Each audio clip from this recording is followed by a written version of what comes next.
Bom, hoje nós vamos falar de condicional, né? A aula da condicional e também de bicondicional, né? Mas nós vamos iniciar hoje o tópico dessa aula 3 com a condicional. A condicional é uma das questões campeã em concurso.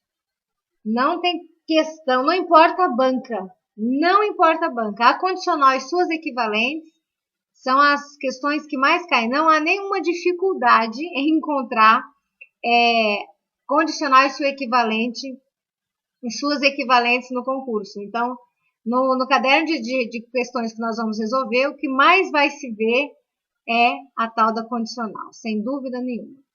Então, é o seguinte, então vamos falar dela. Como que ela se apresenta? Como as minhas condições de gravação hoje não são muito boas, né? A máquina que eu tô não é muito boa, meu notebook está bem lerdinho, bem ruim. Temos um pouquinho de paciência, né? Mas eu vou fazer o melhor dentro dos recursos que eu tenho, agora nesse momento disponíveis, né? Eu tenho 2 computadores que não valem por um. Estou parando comprar um, né? Ou arrumar esses 2. Nem sei se vale a pena arrumar. Mas enfim, falando de condicional, é o seguinte. A condicional, ela tem essa configuração. E é assim que se lê. Se P é uma condição. Se P, então Q é uma condição. É o mesmo que você disser para o seu filho. Filho, se você passar na escola, eu te dou um carro. Então, se o seu filho passar na escola, automaticamente você dá um carro para ele. Mas tem um exemplo que eu gosto de citar muito, que é que faz a gente entender a condicional, que é isso daqui, ó. Se nasci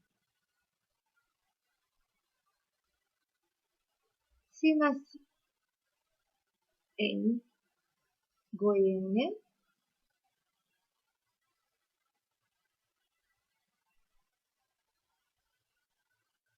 então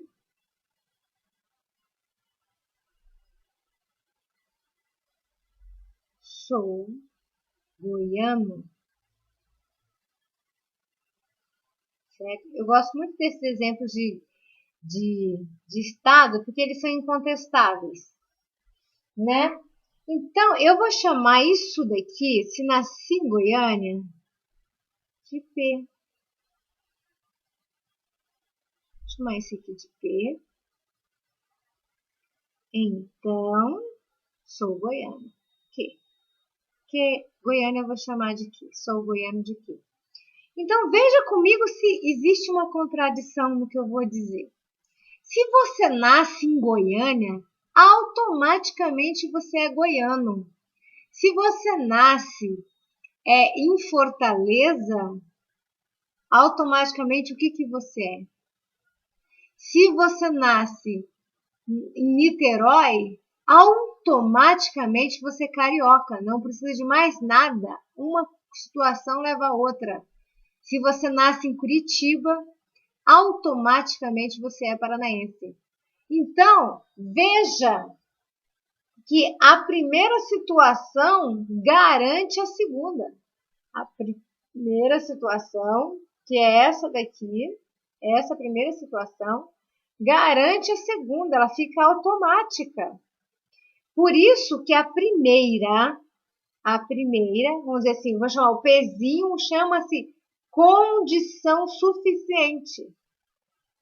Porque basta você nascer em Goiânia para você ser goiano. Chama condição suficiente o Pzinho, que é muito importante que vocês saibam. Guardem isso.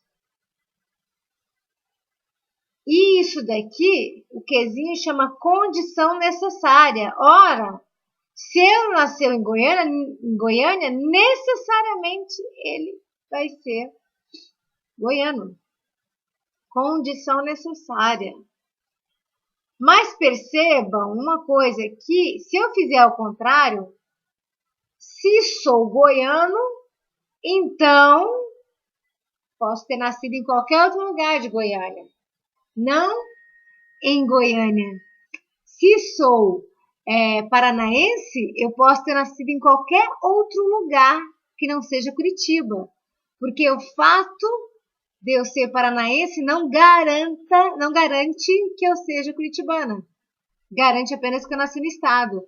É por isso que isso daqui é chamado de condição necessária, porque ela necessita de uma coisa para poder garanti-la, e essa não, é chamada de condição suficiente.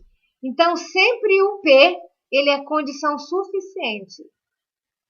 O P, ou a primeira situação, é isso daqui chamado de condição necessária, certo? Então, veja que esse é um exemplo indubitável, né? Não tem como você ter nascido em Goiânia e não ser goiano. É um exemplo indubitável. Mas essa regra de condição suficiente para o P e condição necessária é para qualquer outra situação. Eu só quis desenhar a lógica bem desenhada para vocês. Vou apagar direitinho aqui, ó. Vou apagar. Copiem isso, tá? Dê um pausezinho no vídeo. Dona Márcia e seu Joel, copiem isso. Quem mais estiver assistindo. Não sei quantos telespectadores eu tenho. Não sei, gente. Pelo amor de Deus.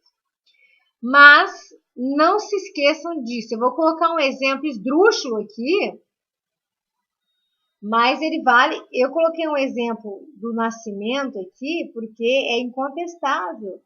Mas se o exercício, a prova dá uma coisa absurda, não precisa ser real, não.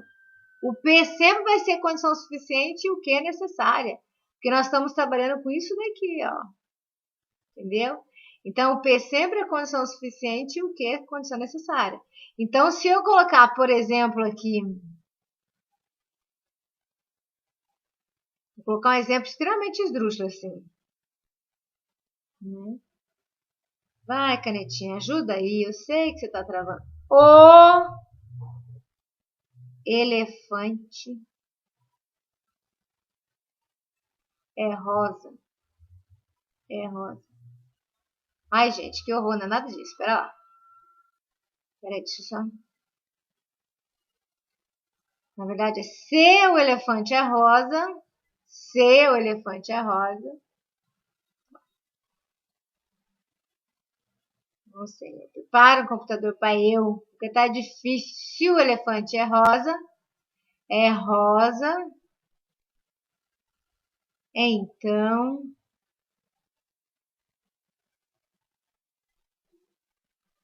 a jaca é de morango.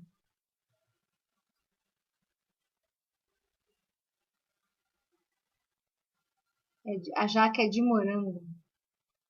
Ó, gente, tá vendo que tá feio? Eu não estou escrevendo. O mouse está operando sozinho neste momento. Tá bem ruim mesmo aqui minhas condições de gravação hoje, mas vamos para cima. Vamos desanimar. Se o elefante é rosa, então a jaca é morango. Não interessa. Se o exercício lá da prova dizer que o elefante é rosa, então automaticamente a jaca é de morango.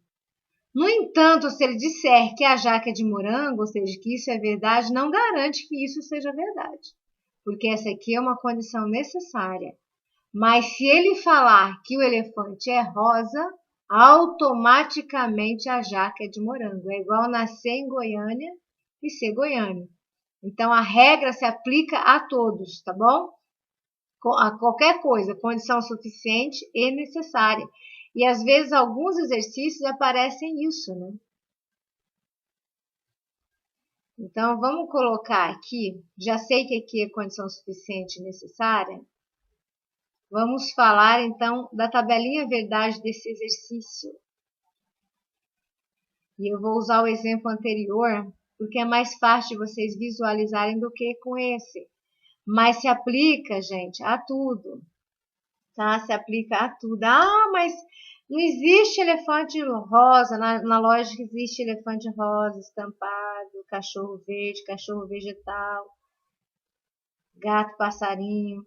Porque para a lógica não interessa o conteúdo que está dizendo. Interessa que existe uma proposição e se ela atribuir valor lógico verdadeiro ou falso para determinada variável, ainda que ela seja esdrúxula, eu tenho que considerar o que a questão está colocando. Não que eu penso, tá bom? Então vamos lá que eu vou dizer a vocês como que resolve isso daqui. Tem exercício, tá?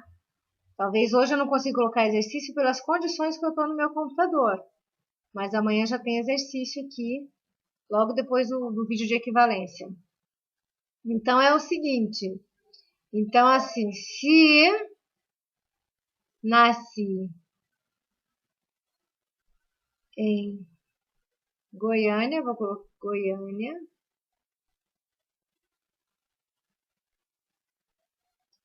Então, sou goiano. Tudo bem? Então, vamos falar da tabelinha verdade, que eu vou desenhar aqui do lado, e para vocês acompanharem direitinho. Né?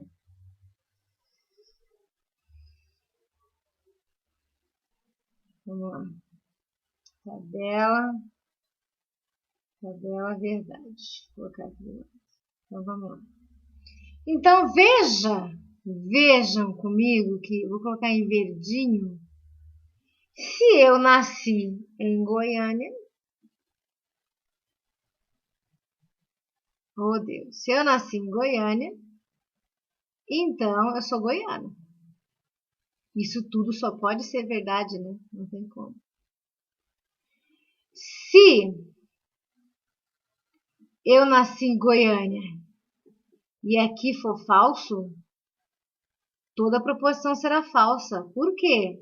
Não tem como eu ter nascido em Goiânia e eu não ser goiano. Essa condição, a primeira, é condição suficiente.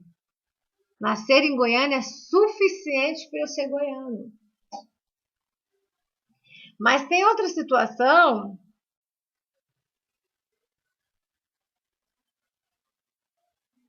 De repente eu não nasci em Goiânia, mas nasci em Goiás, sou goiana. Posso ter nascido em Lusiânia, sei lá, em Aparecida, sei lá onde. Isso é verdade.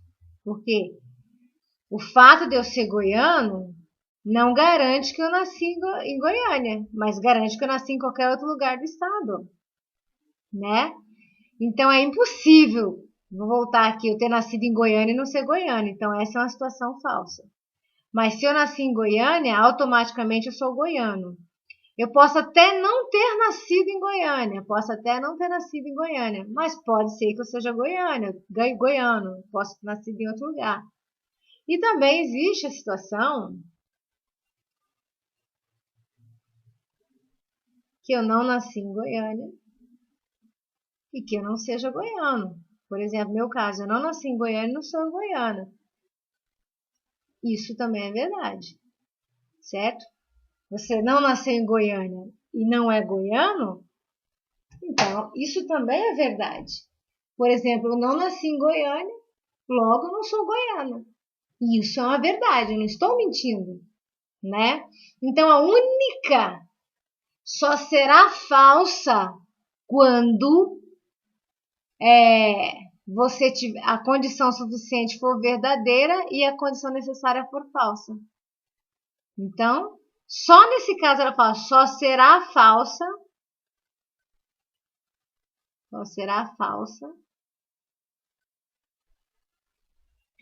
quando P, que é a condição suficiente, for igual a V e Q for igual a F, que é a condição necessária. Porque é impossível você ter nascido em Goiânia, que é esse caso aqui, ó, e não ser goiano. Então, só nesses casos é falso. Tá bom? Então, o único momento que a condicional é falsa é quando a condição suficiente aconteceu e a falsa não aconteceu. Entendeu? Porque é impossível isso acontecer, nascer em Goiânia e não ser goiano. Então, esse é o único momento que a condicional é falsa. Quando P, a condição suficiente, for verdadeiro e Q for igual a F. porque aí não é possível, entendeu? Então é o único momento que ela é falsa. No restante, tudo é verdadeiro. Eu posso ter nascido em Goiânia, eu sou goiana, eu posso não ter nascido em Goiânia, nem ser goiano, isso é verdadeiro. Ou posso não ter nascido em Goiânia, que é falso, mas ter nascido no Goiás. Então, o único momento que a condicional é falsa, e eu preciso que vocês guardem isso, sabe? Tem um pessoal que é concurseiro aí que gravar a regra da condicional. Se der Vera Fischer, que eles falam que é V e F, né? Se der Vera Fischer, então é falso. Né? O pessoal que é concurseiro faz qualquer coisa para gravar as coisas. Então eles dizem que se der Vera Fischer, então é falsa, o resto tudo é verdadeiro. E realmente é Vera Fischer, a V e F. O pessoal faz qualquer coisa para gravar as situações para o concurso, né? Então, essa é a regra básica da condicional. Eu vou falar da bicondicional rapidinho. E depois no próximo vídeo eu falo de negação e equivalência, porque são importantes. E aí o terceiro vídeo eu já vou falar dos exercícios. Porque aí eu não posto o terceiro vídeo hoje, né? Eu vou postar o terceiro vídeo depois numa máquina melhor, porque é resolução de exercício e são 200 exercícios, então eu preciso de uma máquina boa. E a máquina que eu estou hoje não está operando muito bem, não está me favorecendo, tá bom? Mas a condicional é isso, por favor, guarde o Vera Fischer. Que a condicional só será falsa quando Vera Fischer, ou seja, quando a condição suficiente acontecer e a necessária for falsa, tá bom? Por enquanto é isso na condicional. Acredite, 90% dos exercícios de condicional é esse respeito. Né? Parece complicado, mas é esse respeito. Então, assim, eu espero que vocês tenham entendido bem esse vídeo. E vamos para cima, né? Vamos para cima, porque tem coisa para frente ainda. Tem negação e equivalência, que também, depois, a condicional e seus equivalentes são campeãs. E as negações são as campeãs em concurso. Você tem que saber tudo, mas essa você tem que saber mesmo, tá bom? Então, vamos para cima, vamos pro próximo vídeo, que é bicondicional. Beijo!